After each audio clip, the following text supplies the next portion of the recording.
fresh crisis appears to be brewing in the Ibarapa land area of Oyo State following the return of Fulani Esme to the area and the alleged destruction of farms in the area.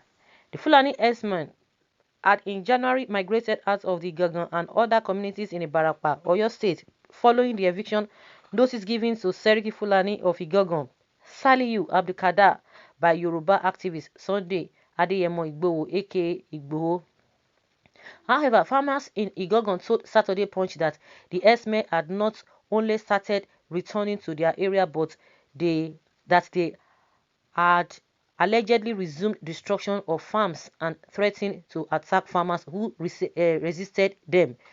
The chairman of the Real Farmers Association of Nigeria, Igogon branch, Mr. Abiodun Adegoke, said some of the cases were reported to the police in Ayete, and an interview with our correspondent in Igogon. Adegoke accused some herdsmen of grazing their cattle on a cassava farm at Olukosi village on February 14th, destroying a large part of the farm. He added that the herders invaded the farm around 7:30 p.m. but that the farmers rallied other residents that pursued the herdsmen, who escaped with their animals. The farmers' chairman said the state anti-open grazing law meant nothing to the herdsmen, adding that they still graze at night despite the law against it. According to him, one of the cows was caught and taken to the police station at Ayete, the Ibarapa North Local Government Area's headquarters. He said 2 weeks ago, another incident happened at Asun Nara village. Some Esme grazing their animals on the farm of Samuel Ariwola. They invaded the farm and started uprooting cassava there to feed their animals. Our people mobilized and ran after the herdsmen and their animals.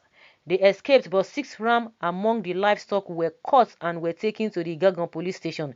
These people have shown that they cannot change. One would have expected that they would cease from farm destruction, plundering and attacking farmers, but they have returned to their wicked ways. We were attending a meeting organized by the Justice, Development and Peace Commission on Wednesday, and I received a call that some herdsmen were grazing on someone's farm. The farmer challenged them and they started beating him. 2 of them beat him mercilessly with their rods. Adegoke said it took the intervention of some other farmers who arrived to stop the herdsmen.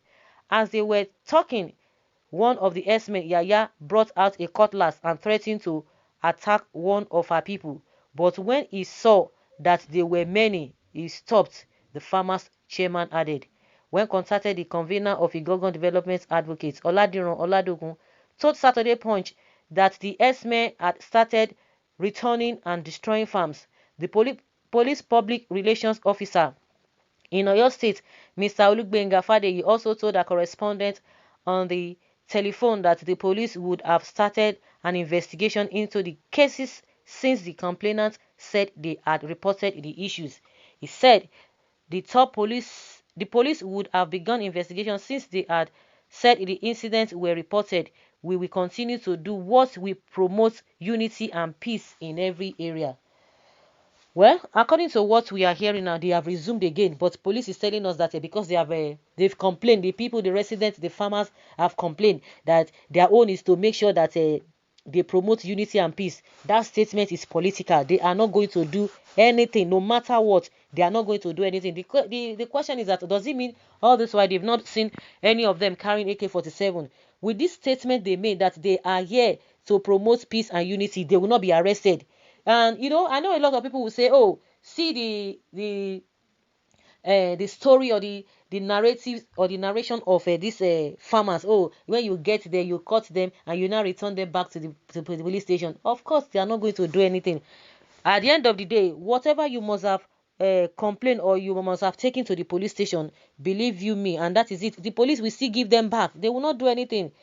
They won't do anything. But I'm sure people, no, this kind of a thing will not go viral. This incident again will not go viral. But by the time the people come again to reciprocate, you can see that even after getting those people, getting their cows, and they said, oh, they returned it back to the police station. They didn't want to, go on a reprisal, because and that is exactly what they want to do. By the time people start coming out, they will now say some people are fanning ember of a war. With this statement or with this action by this Esme again, what do we call this? What do we call them? Nobody is, like I said, this kind of a thing will not go viral. But let Sunday Igboho come again, or somebody else comes up again, they will begin to say, these people, the constitution does not say this, but the constitution say they should be going to people's farm. And I remember Gaba Adamu saying that Fulani people are law abiding, they believe in authority, they believe in power, and meanwhile they will put on a law, and you are not going to abide by that. So is it the same constitution that tells you guys to start disturbing other people's farmers or other people's farms and crops? Where anything you see in the bush, na animal, kill am, chop. We have this problem because deep in our psych disorder is a norm. If they knew that the government really frowned at this, they wouldn't do that. Blame the government whose order is seen as backing. Another 4.7 billion naira for northerners loading. They do kidnapping in the north and they get ransom. They destroy crops and farms in the south, and when the southerners protest and defend themselves, the government pays the north compensation. Scramble for national cake before the end of Nigeria. It's obviously clear that the foreigners have invaded our land under the sponsorship of a certain group of people. The right thing to do is to smoke the criminals from your forest instead of fighting innocent people in the city. Enough of noise making in the social media. Be bold like the IPOP formidable Eastern Security Network as they take the battle into the forest to defend their territory and people. Enough of cowardness. The solution to the Fulani Esme menace is the hands of all the host community. Complete boycotts of beef will solve this problem permanently. When they realize there is no patronage for their cattle, they will leave. But the gluttonous nature of the host won't let them boycott the poisonous beef. There are so many alternatives to beef. Exactly, and beef is not even healthy. How are we sure these people are not foreign elements who has nothing to lose than finish and go? But why is it not shameful? If we are saying this, is it not shameful to the government that foreigners will just come and just deal with your people and the government does not have an in it, or the government does not support it? If really they are foreigners, see, let's leave all this, whether they are foreigners, the foreigners and the ones inside, they have alliance together. They don't see anything wrong with it, in it. If really the government loves its people, definitely they will not allow foreigners. But I believe both the foreigners and the ones that are inside, the Fulani that are inside, they work hand in hand. And if they can't do it, if somebody does it, good and fine. So guys, let's share your opinion on this.